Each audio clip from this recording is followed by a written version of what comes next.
And kung sasabihin nyo na bakit nung maraming gumaya nung kagaya ko natin, ayan, kagaya ko Vanilla, bakit nung maraming gumaya daw, nag-react din ako. So, nag-react ako kasi yung kagaya ko na word is IPO registered sa akin. So, marami ang gumaya, nakatunog ng ating kagaya ko, pero hinayaan ko lang, yun nga iba natatawa lang ako eh. Pero syempre, ang pinakang kinainisan ko lang before is ginawa nila, binebenta mismo, yung may muka, yung meron talagang Rosmar, ayan, Rosmar kagaya ko. Nagpapagawa sila sa mga peking manufacturer, ayan, ang dami, as in, may planta sa Bulacan, may planta sa Pampanga, mga gumagawa ng peking Rosmar kagaya ko. Syempre doon, maiinis ka talaga kasi brand mo talaga yan eh. Brand mo yan eh, Rosmar kagaya ko mismo yan.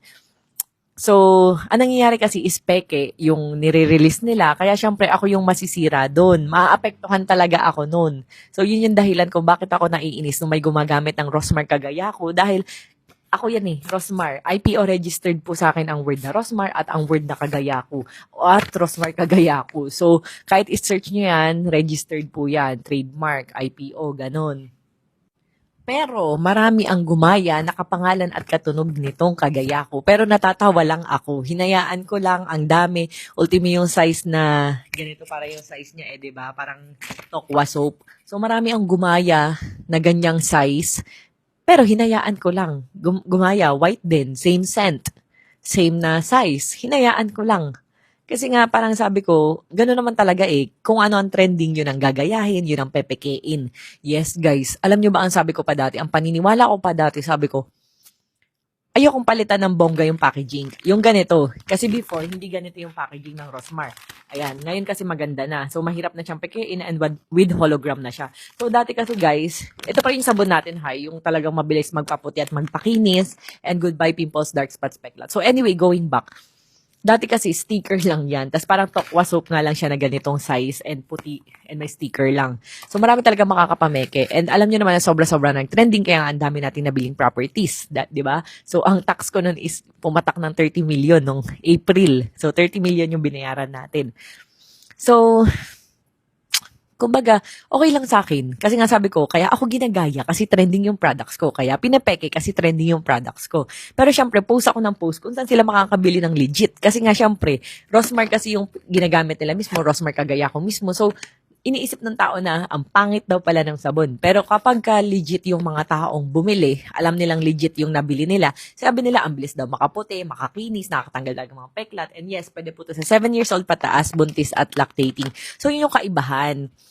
Yun yung kaibahan. Hindi ko naman inaano na okay lang na gayahin yun. Pero kasi sa Pinas, gano'n naman talaga kung ano ang trending gagayahin. Kung alam niyo yung pisbam-pisbam na gano'n eh, ang dami-dami nagagaganon. So ako, okay lang na parang may mga naggagaganon. Halos lahat na, di ba? Nakafollow ka ba? Kung nakafollow ka, di ba yung mga ganon? So, ayun, parang ang sa akin lang, ano, parang hindi sa akin big deal kahit na makakita ako ng maraming ganon. Pero naiintindihan ko yung point ni Guy na nakaganon. Naiintindihan ko naman siya na, and sa totoo lang, napapanood namin siya ng asawa ko and tawa rin kami ng tawa. Nag-enjoy din ako sa content niya. Ayan. Nalungkot lang ako, hindi dahil sa kanya, kundi dahil dun sa mga tao na nambabash na yung bata nga daw, ginaya daw ganito, ginaya ganyan. Tapos kung ano masasakit na sinabi to the point na yan, nade-depress yung bata. Ikita nyo naman, napakaliit pa lang nun para ganunin ng mga tao, di ba? Napakaliit niya para makaranas ng ganyan. And, syempre, yung mga batang yan, kung ano yung makita sa matatanda na mga idol-idol nila, igagayahin talaga nila. Ibig sabihin, nakaka-influence ka na natutuwa sa'yo. Natutuwa sa'yo, ganyan. And yun, ayun, natutuwa sa kanya. Pero tulad nga ng sinasabi ko, hindi ako naiinis dun sa lalaki. Kasi nga, syempre, pinaghirapan niya yun, effort niya yun.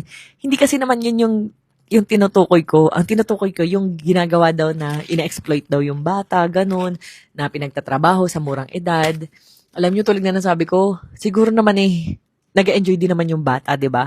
Hindi naman siya minamaltrato or what. And example na nga lang natin si Neneng B nga na dati binabash din kasi nga bata pa raw nagtatrabaho na. Ayan, na ngayon parang naging normal na, and ang dami na rin bata na nagtitinda ng kung ano-ano sa Quiapo, sa ganyan.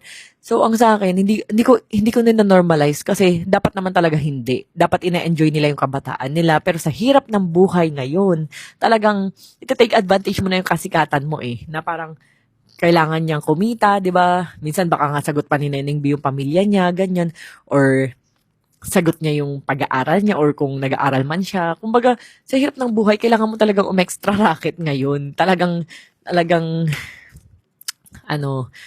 maiintindihan mo sila kahit talagang hindi dapat. Maiintindihan mo kahit papaano sila. Yun yung sinasabi ko na parang bakit todo judge nga sila na ba't daw kasi nga ginagamit daw sa content yung bata, dapat daw hindi. Unang-una hindi lang naman si Ria Vlogs yung bata na nasa social media. O, unahin na natin, sige, yung anak ko, nasasama rin sila sa mga videos ko, and minsan may promotions din sila na nagbabayad, nagpapapromote sa kanila. And ako naman, is yung pera naman na papromote sa kanila is ginagamit ko naman, dagdag naman sa savings nila para din naman sa kanila.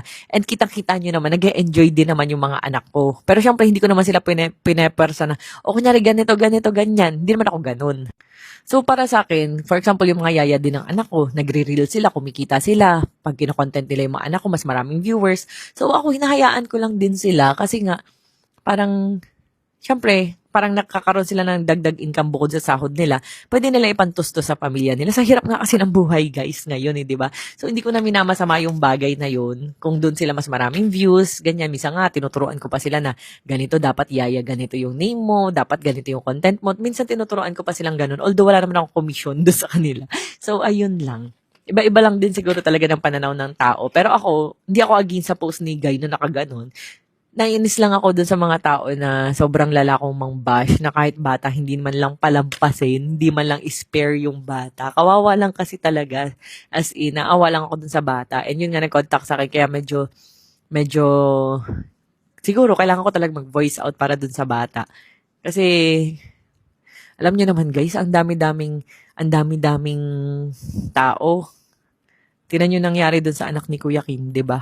Kumbaga, libre lang naman maging mabuting tao kasi hindi nyo alam kung ano yung pinagdadaanan ng bawat tao sa mundo. Hindi nyo naman alam yung totoong nangyayari sa life nila. So, ayun, libre lang naman maging mabuting tao.